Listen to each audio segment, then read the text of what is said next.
Mother Teresa and institute of computer education में आपका स्वागत है। हेलो फ्रेंड्स, ट्रिपल सी की सीरीज में आपका स्वागत है। मेरा नाम है वरिंदर सिंह। लिब्रे ऑफिस के राइटर के इस सेक्शन में हम जानकारी लेंगे किस प्रकार से हम फॉर्मेटिंग टूल बार का प्रयोग कर सकते हैं।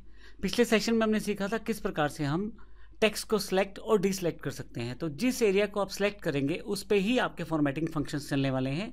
अगर आप किसी टेक्स्ट को सिलेक्ट नहीं करेंगे तो आपके पास फॉर्मेटिंग फंक्शंस नहीं चलेंगे। तो आइए शुरुआत करते हैं। इसके लिए मैं एक सेक्शन यहाँ सेलेक्ट कर लेता हूँ। यहाँ से लेके यहाँ तक मैंने सेलेक्ट कर लिया है। जो सिलेक्टेड पार्ट रहता है उसी पार्ट पे आप कार्य कर सकते हैं जब आप फॉर्मेटिंग करते हैं अपने टेक्स्ट में राइटर के द्वारा। तो आइए शुरू करते हैं। मैंने ये सेक्शन सेलेक्ट किया है। सबसे पहले मैं फॉर्मेटिंग टूल बार पे चला जाता हूँ। यहाँ पे सबसे पहले आपके पास सेट पैराग्राफ स्टाइल की कमांड है। मैं आपको बता दूँ, माउस रखते ही यहाँ पे कमांड का नाम अपने आप आ जाएगा, ये देखें। और अगर आप इस पर क्लिक करें तो इससे रिलेटेड ऑप्शंस आपके पास अवेलेबल हो गए हैं। अगर आप टाइटल, सब टाइटल या हेडिंग 1, 2, 3 इस तरह की कुछ सेटिंग्स करना चाहते हैं तो आप यहाँ क्लिक करते ही उस सेटिंग को अप्लाई कर सकते हैं अपने टेक्स्ट के ऊपर। अब जो टेक्स्ट मेरे पास सिलेक्टेड था केवल उसी पे कार्य हुआ है। अगर आप नीचे की तरफ जाएं यहाँ से तो आप नीचे की तरफ देखेंगे कि बाकी टेक्स्ट पे वो कार्य नहीं हुआ है। टेक्स्ट के सिलेक्टेड पार्ट पे ही ये फॉर्मेटिंग स्टाइल लागू हुआ है। अगर आप चाहें तो यहाँ से वापस आएँ और पैराग्राफ स्टाइल को आप फिर से क्लियर फॉर्मेटिंग कर दे तो नॉर्मल सिलेक्शन में आ जाएगा। हालांकि इसने डिफ़ॉल्ट सेटिंग्स अप्लाई कर दी है जिसमें उसने इंडेंटेशन को भी क्लोज कर दिया है। ये अगर आप देखें तो ये 3.31, 3.32 ये 3.3 के नीचे आ रहे हैं, जबकि 3.1 में इस तरह का ऐसा नहीं हो रहा। उसका रीज़न ये है कि फॉर्मेटिंग जो है चेंज हो गई है। चलिए, हमने जो अप्लाई किया वो हमारे पास यहाँ पैराग्राफ स्टाइल था। इसके पश्चात आप अपडेट कर सकते हैं सिलेक्टेड स्टाइल को। अगर आपने यहाँ कुछ चेंजेस किए हैं तो इस स्टाइल को आप सेव करके रख सकते हैं। आप एक नया स्टाइल भी सिलेक्ट करके बना सकते हैं। आप यहाँ से जो न्यू स्टाइल फ्रॉम सिलेक्शन कर सकते हैं। इसके लिए शिफ्ट F11 इसका शॉर्टकट की है। इसके लिए आपको करना यह है कि जिस तरह का स्टाइल आप अप्लाई करना चाहते हैं उस तरह की सेटिंग आप कर लें। मान लीजिए बोल्ड इटैलिक मैं ऑन कर लेता हूँ, साइज़ बड़ा कर लेता हूँ यहाँ पे, और यहाँ से अलाइनमेंट सेंटर कर लेता हूँ। ये एग्जांपल सिर्फ दे रहा हूँ मैं अभी। और यहाँ से मैं इस स्टाइल को ऐड कर लेता हूँ। अब जो मैं स्टाइल का नाम दूंगा, मैं यहाँ पे माई स्टाइल ऐड कर देता हूँ, वो मेरे पास यहाँ पे ऐड हो जाएगा। अब की बार जब भी मुझे इस तरह का फॉर्मेटिंग सेटअप करना है किसी भी टेक्स्ट पे तो मुझे सेलेक्ट करना है और यहाँ से माई स्टाइल को सिलेक्ट करना है। आप देखें उसी सेटिंग्स के साथ मेरे पास ये स्टाइल एप्लीकेबल हो गया है। अभी मैं यहाँ Ctrl+Z कर देता हूँ। Ctrl+Z का मतलब होता है अंडू, जैसा था वैसा वापस ला सकते हैं उसे। और मैं यहाँ Ctrl+Z एक बार नहीं कई बार करता हूँ ताकि मेरे पास जो चीज़ें हैं वापस आ जाएँ। जैसे शुरू में थी बिल्कुल वैसे ही मैं वापस इन्हें ले आता हूँ। तो आप देखेंगे काफ़ी सारी कमांड्स याद हैं हमारे पास राइटर को, और उसने मुझे बिल्कुल वैसा ही प्रारूप दे दिया है शुरू में जैसे मैंने टेक्स्ट डॉक्यूमेंट से काम करना शुरू किया था। इसके अलावा आगे जो अगला ऑप्शन हमारे पास है वो है फ़ॉन्ट नेम। आप डिफरेंट तरह के फ़ॉन्ट इस्तेमाल कर सकते हैं और उनको अप्लाई कर सकते हैं राइटर के अंतर्गत। तो यहाँ पे जो एरिया सिलेक्टेड है उस पर ये फ़ॉन्ट अप्लाई होगा। यहाँ पे देखिए डिफरेंट तरह के फ़ॉन्ट यहाँ पे दिए गए हैं। अब मैं यहाँ ऊपर वाला एरिया सेलेक्ट ना करके नीचे वाला एरिया सेलेक्ट कर लेता हूँ ताकि आपको दिखाई भी देता रहे। अब मैं यहाँ पे फ़ॉन्ट स्टाइल पे जाता हूँ। मैंने पहले ही बताया था जो पार्ट सिलेक्टेड है उसी पे कार्य होगा। अब यहाँ पे मेरे पास काफ़ी सारे फ़ॉन्ट स्टाइल्स अवेलेबल हैं। मैं जिस पे भी क्लिक करूँगा, अब ध्यान से देखिएगा यहाँ पे पहले से प्रीव्यू भी अवेलेबल है। उसका स्टाइल लागू होने के पश्चात किस प्रकार दिखाई देगा उसका प्रीव्यू अवेलेबल है। जैसे मैं लुसिडा हैंडराइटिंग पे क्लिक कर देता हूँ तो मेरे पास जो मेरा फ़ॉन्ट स्टाइल है वो लुसिडा हैंडराइटिंग में कन्वर्ट हो गया है और नीचे देखें फ़ॉन्ट का स्टाइल भी चेंज हो गया है। मैं फिर से यहाँ से इसे चेंज करके सिंपल एडोब अरेबिक में कर देता हूँ, या जो भी आप स्टाइल लागू करना चाहते हैं वो यहाँ से आप स्टाइल लागू कर सकते हैं। आप यहाँ पे टाइप करके फ़ॉन्ट्स को ढूंढ भी सकते हैं। मैं एंटर कर देता हूँ एरियल टाइप करके, तो देखें एरियल में चेंज हो गया है। अगला जो हमारे पास ऑप्शन है फ़ॉन्ट साइज़ का, आप यहाँ क्लिक करें और यहाँ से फ़ॉन्ट साइज़ सेटअप करें।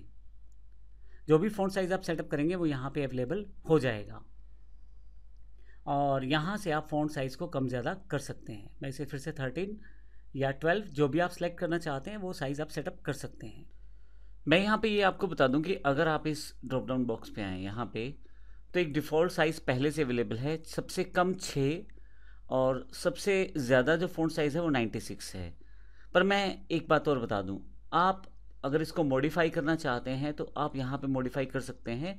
जो आपके पास दिखाया गया है उसके अलावा भी आप उसे और छोटा या और बड़ा कर सकते हैं। मान लीजिए मैंने इसको सेलेक्ट कर लिया, मैं मिनिमम साइज़ जो सबसे लास्ट है वो 2 सेट कर सकता हूँ। एंटर करूँगा तो मेरे पास आ जाएगा। मैं कंट्रोल Z कर देता हूँ, कंट्रोल Z से अंडू हो जाता है, यानी कि लास्ट कमांड जो वापस चल जाएगी दोबारा, या एक स्टेप आप बैक हो जाएंगे। तो जो मैंने किया था वो एक स्टेप बैक हो गया है।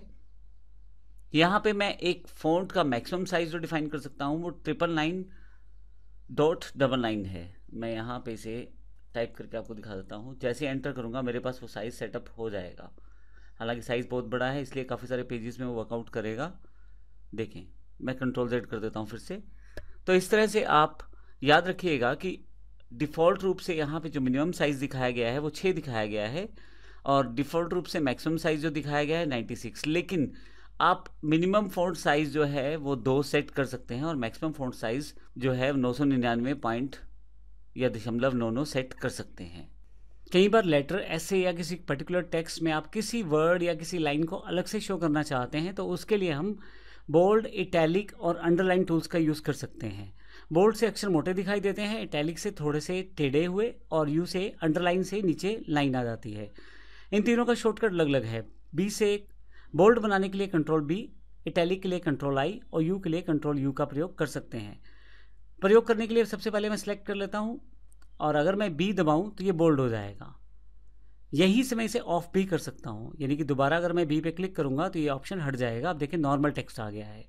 इस तरह से इटैलिक पे क्लिक करूँगा तो मेरे पास जो वर्ड सिलेक्टेड थे वो इटैलिक यानी कि थोड़े से टेढ़े हो गए हैं। दोबारा वापस लाने के लिए मैं इटैलिक पे दोबारा क्लिक करूँगा, यानी कि I पे दोबारा क्लिक करूँगा तो नॉर्मल फॉर्मेट में मेरा टेक्स्ट आ जाएगा। नीचे लाइन लाने के लिए अंडरलाइन पे क्लिक करूँगा तो लाइन आ जाएगी, और फिर से इस पर क्लिक करूँगा तो लाइन हट भी जाएगी।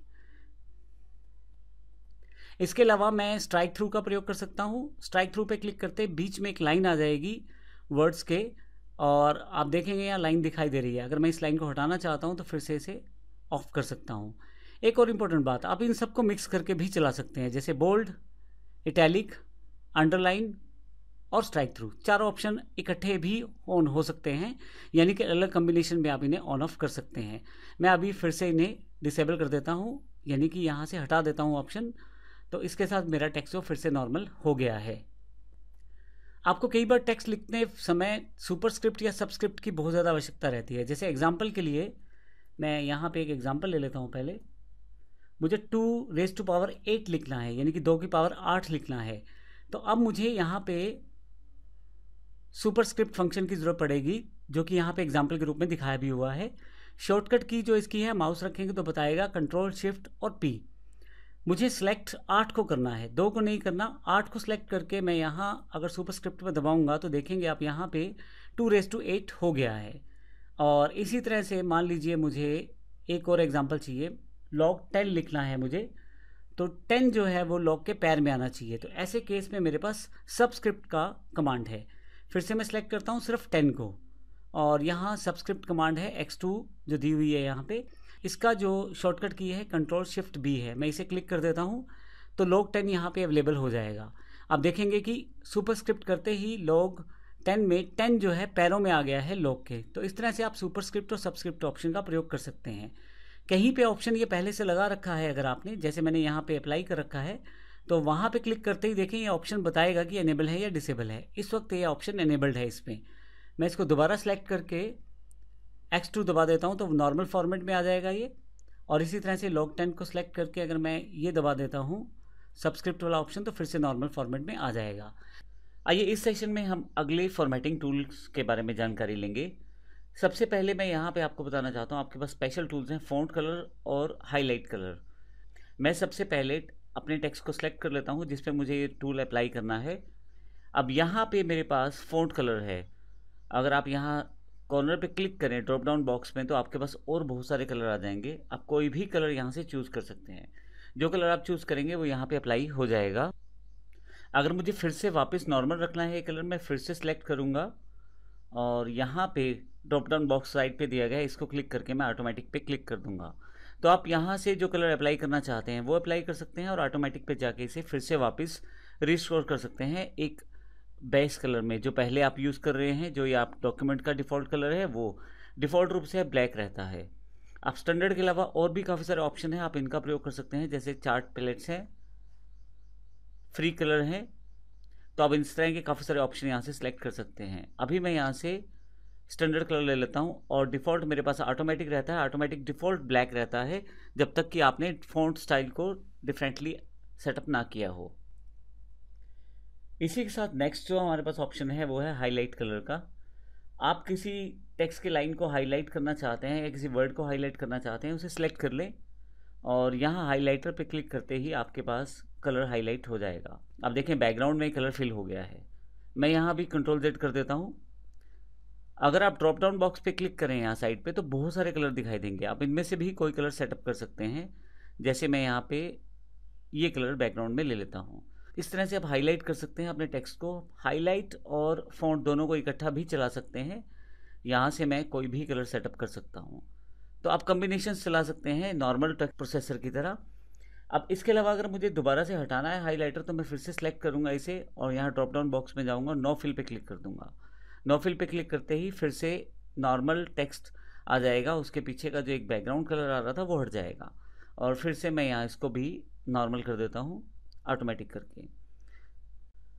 अगर आप इस फॉर्मेटिंग को हटाना चाहते हैं तो जैसे आप सिलेक्ट करके, जैसे मैंने पहले बताया, आप यहाँ से नो फिल कर लें और यहाँ से आप ऑटोमेटिक कर दें। ये एक ऑप्शन है।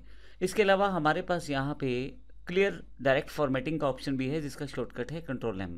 अगर मैं इसको क्लिक कर दूँ तो आप देखेंगे सारी कलर सेटिंग्स हट गई हैं और सारी फॉर्मेटिंग हट गई है और नॉर्मल जो टेक्स्ट था वो वापस मेरे पास आ गया है बिना कलर्स के या बिना फॉर्मेटिंग के। तो इस तरह से आप क्लियर फॉर्मेटिंग का प्रयोग भी कर सकते हैं।